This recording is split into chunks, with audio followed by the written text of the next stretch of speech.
Well, I think about wearables. I've had like an interesting journey with them. We all want to feel better, right? And we want to live better, and we want to have more happier, content lives overall. But when wearables came out, I struggled with them because I would then obsess over them. Yeah. And if I had a bad sleep score, it would make me feel terrible. And sometimes I would sleep really well, or I thought I'd slept really well. So when the mindset's really interesting. And then I'd look at my wearable and go, oh, I haven't. And then I'd be more tired. Yeah. And so I had this love-hate relationship. And then I spoke to Brian Johnson, who I'm sure many people are aware. He's been on the show. So has his son, Talmage, and so has his co-founder and CMO, Kate. And they're all obsessive about wearables and analyzing every inch of their data. So if there's like an extreme person to connect to in this area, it's them. And they always say, well, it's really important to know where your data is. And I agree with that. I do think, getting a blood test like once a year, seeing where your minerals are and things like that, having a baseline, but you can tip into obsessiveness. Yeah. And I find it interesting that can also shape your health if you're constantly. So how can we have a compassionate, caring, relatable relationship with wearables? Like, what's that landscape look like? Yes, that's a question. I mean, I'd like to go back a little bit on what you said about your sleep score, because it's such an important thing in that, a lot of the research has actually shown that how you feel you sleep is actually more meaningful for your health than what your objective data says. So it's actually very troubling that you're seeing a negative score changes how you perceive that sleep, and then will have a negative impact on your health. And actually, we see that changing the score by just about 5% has a direct impact on your mood, which is really quite important. So we really don't take that lightly at all. And like we've spoken quite a bit at length, your mindset will really shape how your body responds to things, and will really then shape the outcome, the impact that it has on your health. So we need to be quite cautious about what wearables are telling you.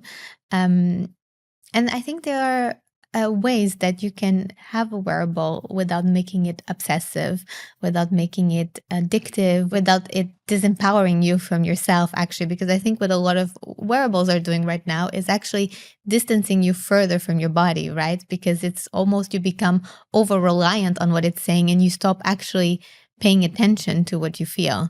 So that's more harmful than it is useful. Ways in which you can mitigate that is by, well, there's several ways, but one I think is important is to stop focusing so much on the now, actually. So I think what's really fantastic about wearables is that they allow for this long-term passive monitoring. And actually what you want is this long-term tracking. It's not so much about what is happening right now, but it's about how you are doing over time. So it's a lot more about trends than it is about daily scores. Right? What you want to know is, are you going through a period in your life that requires more attention, or are you going through a period in your life where everything's fine?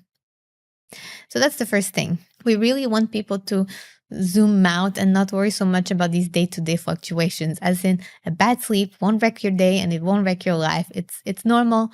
No worries about it. And actually, it's very healthy that you go through these ebbs and flows, right? Mm-hmm. If you were always feeling fantastic, then your fantastic would be your normal, and you would need something else to feel better, actually. So be comfortable with these ebbs and flows. When it becomes problematic is if you are in this more chronic state. And that's where you need to zoom in a little bit more. So that's the first thing. The second thing is, scores are actually quite problematic. And I look at scores a little bit like t-shirt sizing.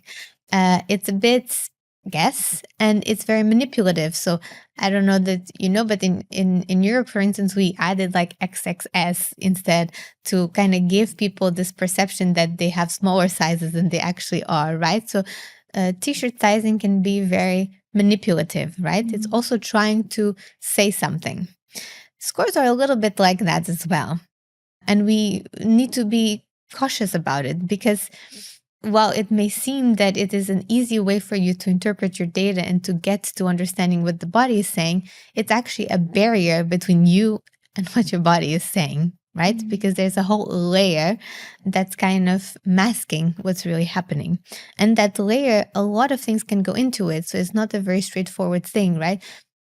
A score is a very arbitrary value, right? And you don't really know what goes into it. It's a series of things that you don't know how much each of them weighs. So instead of doing that, we want to empower you. And the way that you do that is by giving the data as is, actually. So while a sleep score of 90 seems fantastic, you knowing that you slept 7.5 hours and that's the amount of time that you feel good is also very meaningful. Or that you didn't wake up a single time tonight as opposed to previous nights where you woke up 4 or 5 times, those things, data that is contextualized is much more empowering, right? What you want is people to see their heart rate and understand their heart rate. 82 beats per minute. My average is normally 74. I'm a little bit high. Maybe I'm a little bit stressed. What can I do? So really recognize what the body is saying for what it is rather than overinterpret it. I think what's the most powerful thing of that, which was really interesting when I spoke to Dr. Andy Galpin on here, who's been on recently, who's the human performance expert, was he was saying like every wearable is different. Like you're not really sure of their technology and how it's going to be used. And so you're going to be getting lots of different mismatched scores. The most important thing is the long-term data. Like understanding like over the week, how has that looked? Over the month, how has that looked? And I think a lot about that in relation to weight gain and weight loss and your weight stability. Yeah. If you're constantly weighing yourself every day, you're going to have water retention, you might be dehydrated, menstrual fluctuations. All of these things are going to make your weight fluctuate up and down. Like you never stay the same weight every single day. Yet if you're giving yourself a mean average and you're looking this over like the month, the next month, the 3 months, like is your weight stable? That's a really good indicator of health. And I think this is how we should be tracking with our wearables. A lot of people post like 100% sleep score last night. Brilliant. But like, how is it looking over 3 months? Exactly. Feels like the more compassionate way. And also, I guess, like the more reliable data. Yeah.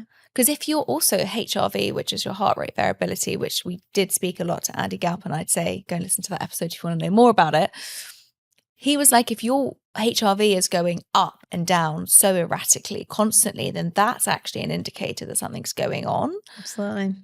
Rather than it just being, maybe you are naturally more on the low side, but are you stable? Exactly. And I think a lot of data isn't always translated in that way. Yeah. So it confuses. And then the irony is it stresses out the user. Yeah. Where all of a sudden people are worried because something's plummeted. Yeah. Which weirdly adds more stress. Yeah. Yeah. You beautifully described it.